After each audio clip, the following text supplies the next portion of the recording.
Assalamualaikum warahmatullahi wabarakatuh. Kembali berjumpa dengan saya HB Channel. Alhamdulillahirobbilalamin. Kali ini insyaallah kita coba membahas terkait dengan COVID ya teman-teman. Bagaimana badai sitokin itu terjadi bahkan terhadap orang-orang yang dikatakan badannya sehat, bugar, dengan pola makan teratur, bahkan olahraga juga teratur gitu ya. Tapi COVID ini hadir dalam dirinya. Dalam artian orang yang seperti itu, yang sehat, bugar, menjaga prokes juga, tapi badannya ternyata kena. Kita sama-sama saksikan ya, bagaimana pengalaman seorang Deddy Corbuzier yang kita sama-sama kenal. Beliau olahragawan ya, insya Allah lebih paham bagaimana mengatur pola makan, olahraga yang baik gitu sebagainya. Tapi beliau kena juga gitu ya, dan bagaimana pengalaman beliau melewati badai sitokin itu yang antara hidup dan mati ya. Pengalaman beliau badai sitokin itu antara hidup dan mati, benar-benar teruji di situ. Beliau ditemani oleh Dr. Gunawan ya. Ya baik. Selamat menyaksikan. Saya pada saat itu sangat pede karena saya tahu bahwa pola hidup saya sehat. Saya juga ya prokes pada saat itu prokes, tapi ternyata sepertinya viral load-nya saya terlalu tinggi. Lalu saya cek tiap hari antigen, dan saya ternyata COVID ketika dari antigen. Oke, I don't worry, saya sama sekali nggak khawatir. Ya udah karena COVID, ya udah lah ya. Paling juga demam 2 hari gitu. Itu yang ada di pikiran saya karena vitamin saya full, makanan saya sehat, olahraga saya kuat. I gonna survive this, I don't care. Dan ternyata benar. Di hari setelah saya itu, terus saya PCR, saya positif. Di hari ketiga atau keempat saya swab lagi antigen ya. Walaupun ternyata antigen itu banyak hoaxnya, saya antigen dengan 3 macam antigen yang berbeda-beda, saya negatif. Tanpa ada gejala, tanpa demam, tanpa semua. Jadi saya nggak negatif pada saat itu. Oke, well, sudah. Saya mulai podcast lagi pada saat itu. Karena pikiran saya sudah sembuh. Nah, udah tidak ada apa, sama sekali tidak ada apa. Jalan hari, tiba-tiba di minggu kedua setelah saya kena dan udah negatif pada saat itu, demam saya tiba-tiba naik. Demam saya naik, malam-malam demam saya naik sampai hampir 40 pada saat itu, 39 koma. Ini udah benar kalau demam seperti ini. Lalu paginya naik lagi, pokoknya itu saya sempat melihat itu sampai 40-an lebih, 41 kalau nggak salah, tapi turun karena langsung paracetamol pada saat itu. Something is wrong. Saya vertigo, muter. Lalu saya CT thorax. Saya CT thorax ke RSPAD pada saat itu. Dan ketemu dengan dokter-dokter yang luar biasa di sana. Ada Jenderal Lukman misalnya yang di CT thorax saya. Dan ternyata ada kerusakan, hitungannya itu 30 kalau nggak salah, 30. Saya nggak ngerti itu 30% atau 30. Lalu saya diminta untuk stay di rumah sakit. Tapi saya punya oksigen masih 99. Jadi dokter pada saat itu mengatakan kalau mau stay di rumah boleh karena masih 99, tapi lihat ya dalam waktu berapa hari dan kita dikasih obat. Nah pada saat saya pertama kali kena itu saya juga makan obat. Jadi saya masuk masuk Avigan, masuk apa itu obat cacing itu Ivermectin ya, yang masih politiknya di mana-mana gitu ya, masuk semuanya. Jadi saya udah mengikuti aturan-aturan yang harusnya dijalankan. Udah saya pulang, saya lupakan itu. Tiba-tiba 2 hari kemudian panas saya naik lagi, saya vertigo dan sebagainya. Pagi-pagi saya dibawa ke Medistra. Dan ketika di Medistra saya ketemu Gunawan. Nah, Dr. Gunawan bilang bahwa ini memburuk. Ketika dicek di CT toraks udah 60, yang tadinya 30 naik ke 60, dan keadaannya masuk dalam kondisi momen badai sitokin, di masa-masa badai sitokin. Saya agak kaget ketika dia bilang badai sitokin, karena setahu saya badai sitokin ini membuat orang meninggal, membuat orang mati gitu. Ini masuk ke badai sitokin. Iya, ini momen-momennya badai sitokin. Nah, di saat itu saya nggak boleh pulang ternyata. Saya nggak boleh pulang. Dokter yang mengatakan bahwa saya kerjanya agresif. Kerja saya akan agresif. Saya akan dulu masukin obat, masukin apa di saat itu juga, dan kita akan lihat mesti dia nggak boleh pulang. Saya punya cerita menarik sebenarnya pada saat itu, karena anak saya, Aska, itu quote-unquote mengcovidkan dirinya supaya bisa nemenin saya di rumah sakit. Tapi that's another story yang kalau saya cerita sedih sebenarnya. Akhirnya saya masuklah ke rumah sakit, dan kondisinya pada saat itu panas, demam, badan sakit semua, dan kecewa sekali, sangat kecewa, karena saya tidak menyangka orang seperti saya bisa seperti itu, gitu. Dengan semua yang saya lakukan, saya kecewa. Dan badai sitokin ini adalah masa kritis, di mana hidup atau mati, gitu. Nah, saya langsung aja, itu yang sebenarnya terjadi. Makanya saya harus bilang pada saat itu, karena si toraks saya berantakan, dan udahlah. Di depan saya ada dokternya, ini adalah Dokter Gunawan. Dok, anyway, thank you very much. Saya banyak dibantu dokter waktu saat itu.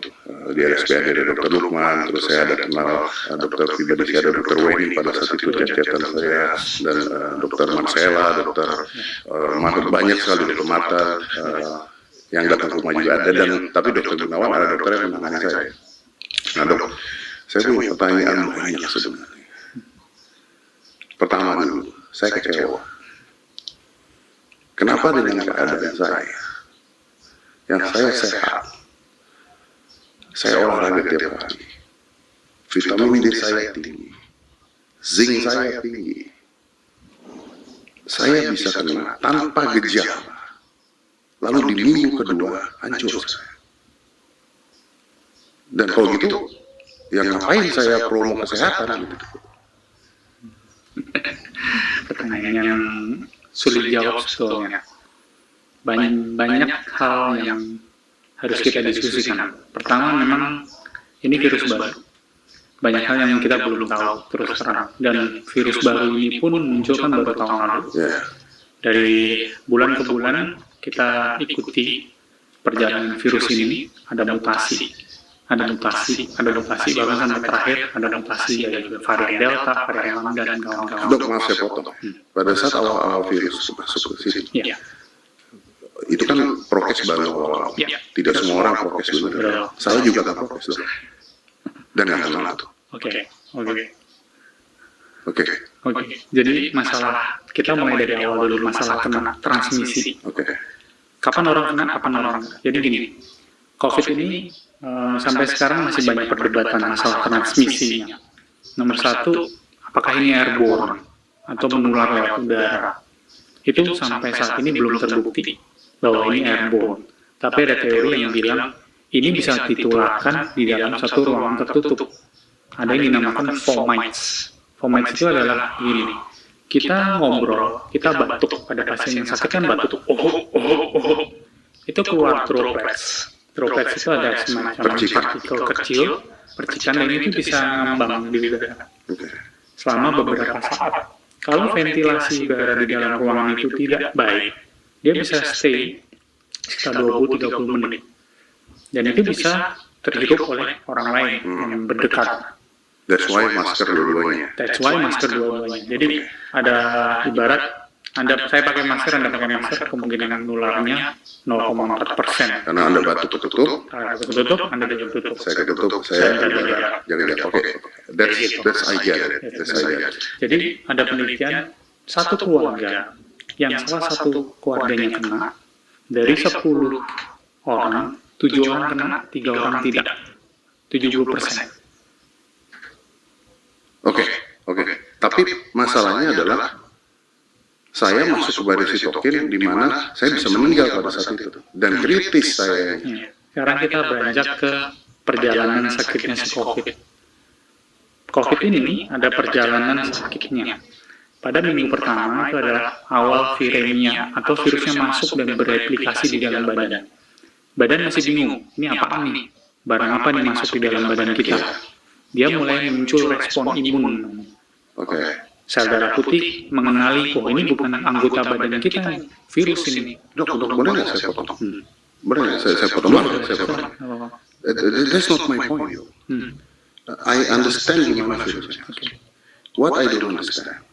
Kenapa ada badai sitokin? Satu itu. Yang kedua, kenapa ada orang yang kena baik-baik saja, yang tidak lebih sehat dibandingkan saya? Itu pertanyaan saya. Kenapa saya lebih sehat? Saya bisa badai sitokin itu. Jadi gini nih, itu tergantung dari respon badan masing-masing terserah. Saya nggak bisa ngomong apa-apa. Memang in reality, in teori, harusnya orang yang sehat tidak akan terjadi apa-apa. Harusnya. Tapi ada beberapa teori yang bilang orang yang sehat kadang-kadang respon imunnya berlebihan. Jadi dia itu makan virusnya, sel darah putih akan mengenali virusnya, kemudian dia makan. Waktu dia makan, virus itu sulit dibunuh, jadi dia bunuh diri sel darah putihnya. Waktu dia bunuh diri, dia pecah. Dia mengeluarkan zat peradangan. Itulah yang membuat peradangan yang berlebihan. Kalau respon imunnya berlebihan. Itu bisa terjadi. Tapi ada riset yang mengatakan kalau kita olahraga seminggu 150 menit, kemungkinan masuk rumah sakit lebih kecil. Ada riset. Betul. Tapi untuk kasus COVID ini tidak berlaku. Terus terang. Itu riset katanya kalau kok butuh COVID. Betul.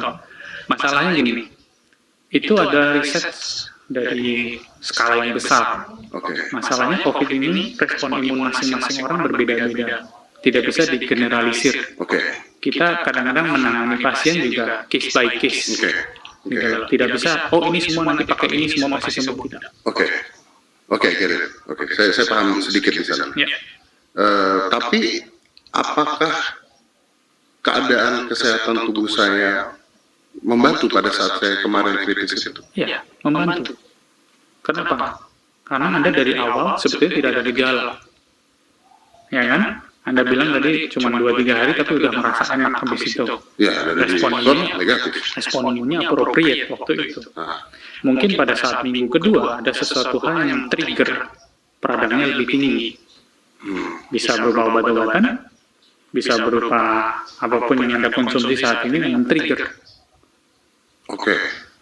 Itu yang membuat itu. Iya. Apakah di masa kritis saya tersebut kesehatan yang saya lakukan kemarin membantu saya untuk hidup? Iya, membantu sekali. Karena waktu saya mulai treatment dengan Anda, responnya cukup responsif, cepat. Dan waktu 1 hari 24 jam demam Anda langsung turun, tanda peradangan Anda semuanya langsung turun, dan masa recovery Anda cepat. Lebih cepat dibandingkan orang yang memang sudah ada komorbid penyakit lain atau orang tua. Karena saya tidak ada komorbid, tidak ada gula, tidak ada macam-macam, dan tidak obesitas. Betul sekali. Obesitas mempengaruhi sekali. Mempengaruhi sekali. Kenapa dalam keadaan saya mau lari ke badai sitokin ini, tapi kenapa dalam keadaan saya drop seperti itu dan masuk di dalam momen badai sitokin, kenapa saturasi saya baik? Jadi gini, saturasi oksigen itu banyak yang mempengaruhi. Satu, kapasitas paru itu sendiri. Anda olahragawan, kapasitas paru Anda VO2 max-nya pasti tinggi. Permukaan paru-parunya pasti lebih luas, dan kapasitas parunya lebih bagus ketimbang orang yang tidak pernah olahraga. Satu. Dua, kondisi jantung Anda. Kondisi jantung Anda pasti sehat sekali. Itulah yang menyebabkan kenapa saturasi Anda masih cukup baik. Walaupun Anda mengalami demam, peradangannya kalau dilihat dari CT scan sudah mulai banyak bagian paru yang mengalami peradangan. Ya dokter, nakut-nakutin waktu itu ini udah 60. Karena gitu Anda nggak mau dirawat. Ya betul. Kita psychological juga main terus terang dengan pasien. Kadang-kadang beberapa pasien harus kita berikan white lies untuk kebaikan Anda sendiri, supaya mau dirawat, supaya kita observasinya lebih ketat. Oke, supaya Anda bisa lihat apa yang terjadi. Iya. Nah, si oksigen ini tidak menurun, artinya juga karena tidak ada komorbid bisa? Bisa? Karena pola hidup sehat? Betul. Oke, ini pertanyaan agak bodoh. Apakah saya karena pernah dengar juga, apakah jumlah otot itu membantu oksigen, penyimpanan oksigen? Jadi oksigen itu secara tubuh kita, kadar oksigen itu tergantung dari beberapa hal, jantung, paru, otot-otot juga. Tapi sebetulnya otot itu lebih ke arah penyimpanan glikogen atau cadangan gula untuk tenaga, bukan untuk oksigen terus terang. Jantung dan paru yang mempengaruhi itu Tapi oksigen. karena olahraga, parunya Kapasitasnya lebih besar. jadi dia tidak drop. Ya. Kalau saya drop pada satu tempat terjadi. Kalau Anda drop, terus terang, yang jelas paru-paru yang terkena akan luas dan itu mempengaruhi penyerapan oksigen. Kalau drop, dia Makin jelek parunya. saya nggak ngerti. Kalau drop dia makin jelek, Ya. atau kalau parunya jelek dia jadi drop, Kalau parunya menjelek, saturasi oksigen pasti turun. pasti turun. Pasti turun, karena kapasitas penyerapan parunya kan jadi terganggu. Paru-parunya meradang, dia tidak bisa bekerja. Oke. Tapi pada saat itu ada pasien juga yang di bawah saya. Saya 60 misalnya, dia cuma 30, tapi oksigennya turunnya habis-habisan. Nah, kok bisa? Kan paru-parunya tidak ada jelek. Jadi gini, masalahnya adalah kita tidak bisa periksa saturasi oksigen saja. Kita mesti periksa kadar oksigen di dalam darah. Karena gini, kadang-kadang ada beberapa orang, terutama mereka dengan komorbid, misalnya beliau dengan diabetes atau orang tua. Kalau kita demam, terjadi fase konstriksi, pembuluh darah kita tuh jadi mengecil. Untuk apa? Untuk menyalurkan temperatur suhu itu di dalam suhu badan core, intinya. Jadi kadang-kadang kalau demam kita dingin, tangan kita dingin, kaki kita dingin. Itu kalau diperhati saturasi suka turun juga, karena aliran ke situ Ya, terhambat, berkurang. Ya. Oke, nah, apakah vitamin D, zinc membantu untuk COVID? COVID. Jadi pada penelitian skala besarnya, vitamin D dan zinc, apapun vitamin itu terus terang sekarang masih banyak pro dan kontra. Ada teori yang bilang dengan high vitamin D akan menurunkan risiko cytokine storm dan kematian. Ada juga yang melawan itu, terus terang. Jadi terus terang sampai saat ini masih pro kontra. Saya masih menunggu hasil konklusinya. Terus terang saya lebih patokan pada organisasi dunia yang besar seperti WHO, CDC. But you give me vitamin D and zinc. Ya, of course. Karena saat itu dipercaya akan membantu Anda untuk melewati fase-fase peradangan di dalam badan. Vitamin D itu? Iya, betul. Tadi katanya belum tentu. Belum tentu. Tapi kan kita punya banyak penelitian juga yang membantu. Jadi ibaratnya gini Mas, jadi sekarang itu treatment COVID itu ada artnya, ada seninya. Ini makanya saya bingung nih. Tadi kan dokter ngomong A, tapi ada B juga gitu. Ya kan, teori dengan Teori dengan pelaksanaannya pelaksanaannya beda. beda. Anda mengatakan bahwa vitamin D belum tentu terbukti, tapi Anda memberikan saya vitamin D dosis lumayan tinggi, zinc lumayan tinggi pada Ya, saat itu. betul. Jadi vitamin D dan zinc pada saat cytokine storm itu membantu untuk menurunkan peradangan. Dipercaya seperti itu. Betul. Oke. Nah, kita berikan itu. Betul. Oke. Nah, Dok, pada saat saya masuk ke cytokine storm, yang saya kaget ini, kenapa sih kalau saya masuk ke cytokine storm gitu ya, demam aja gitu ya. Ini kan dokter mengatakan, you cannot tell anything, bisa aja ada sesuatu yang men-trigger saya, tiba-tiba saya masuk cytokine storm. Can I die? Karena saya jujur aja 2 hari itu, dokter mengatakan bahwa ini masa krisis, masa sangat kritis, tinggal tunggu-tungguan. Saya ngobrol sama anak saya, udah kalau bapak mati nanti begini nih. Because it is, dan saya baca memang it's a critical time. At that 2-3 days is a very critical time. Either you getting worse and die, or you get better. Gitu. Pada saat itu, artinya saya bisa mati. Bisa. Udahan aja deh podcast. Ya, udahan. Saya bisa mati pada saat itu. Bisa. Jadi kalau kita terlambat, artinya peradangannya berjalan terus. Paru-paru Anda rusaknya bertambah banyak. terus terang itu akan mempengaruhi kapasitas oksigen badan Anda. Turun terus, peradangan yang luas itu nantinya akan meninggalkan bekas di parunya, sehingga paru-paru itu tidak bisa mengembang dengan baik. Oksigennya nggak nyampe. Orang hidup perlu oksigen, perlu makan. Oksigen nomor satu. Kalau nggak ada oksigen, dia mati. Itu yang terjadi pada COVID. Makanya saya selalu bilang pada pasien-pasien saya maunya agresif kalau ngobatin pasien COVID ini. Begitu ada demam, ini ada kemungkinan nanti akan ada cytokine storm, terutama demam yang muncul saat minggu kedua. Iya. Karena minggu pertama itu biasanya respon badannya masih appropriate nih, masih baik-baik aja dia. Demam 1-2 hari pasti hilang demam. Baik. Begitu minggu kedua ada demam, hati-hati. Mungkinan akan ada peradangan yang lebih luas lagi dari yang pertama, dan ada kemungkinan badai sitokin atau cytokine storm. You can die, saya bisa mati di saat itu. Dan Anda mencoba mencegah. Saya mencegah supaya tidak bertambah berat. Oke. Dan Anda masukin saya obat banyak sekarang. No, because I want to know ini. Anda masukin saya obat banyak sekarang. Dok, ini kan podcast itu kalau ngobrol kan kemana-mana ya, dok. You know that lah ya. Dokter tahu kan kemarin ada dokter Louis yang mengatakan orang mati gara-gara masukin obat itu.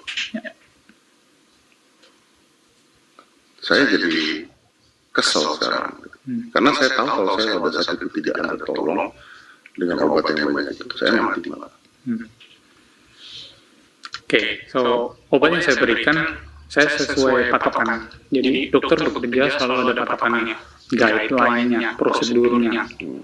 Tapi di luar dari guideline itu, kita harus improvisasi.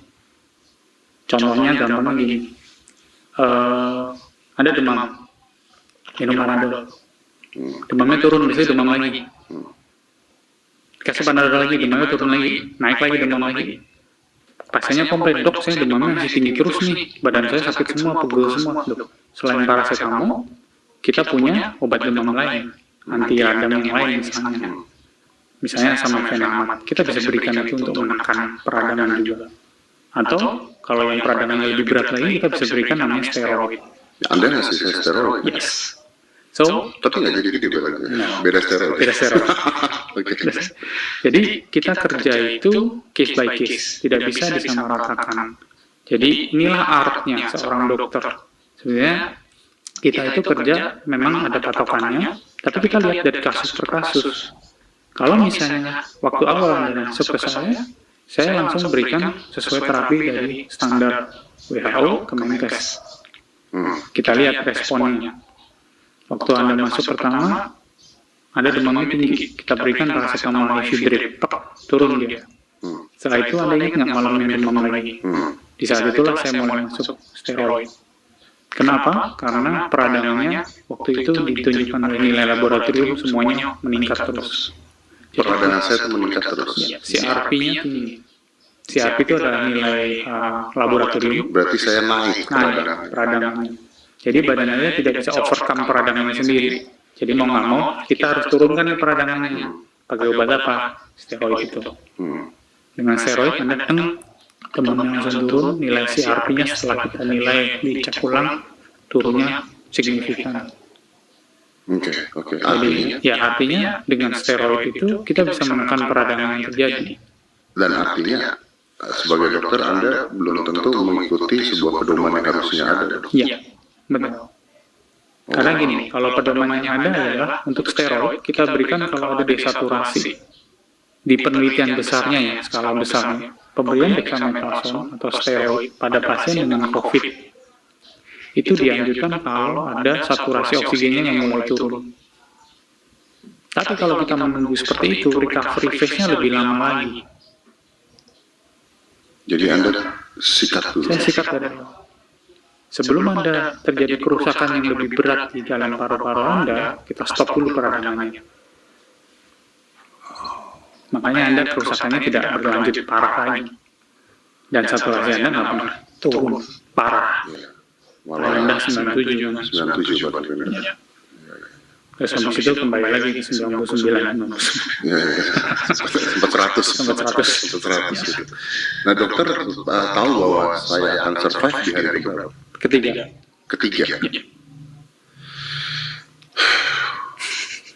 Saya tuh 3 hari deg-degan, hidup atau mati, hidup atau Sama. mati. Saya apalagi gitu. Saya lebih deg-degan kan? Loh, serius loh, dok. Serius. Dokter pada saat itu deg-degan kalau sayanya mati gitu. Iya. Oh ya? Tanggung jawab kan saya. Saya dokter penanggung jawab.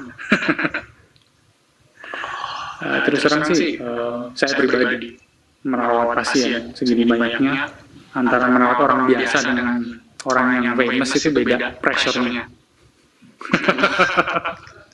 Beda pressure, Pak. Karena lebih cerewet atau karena Bukan dari cerewet ya. Sebenarnya sih saya selalu memperlakukan pasien saya selalu sama. Mau Anda presiden, mau Anda siapa, antri ya antri. Ya saya juga ngantri. Anda juga ngantri ya. Saya juga ikutan ngantri. Sorry.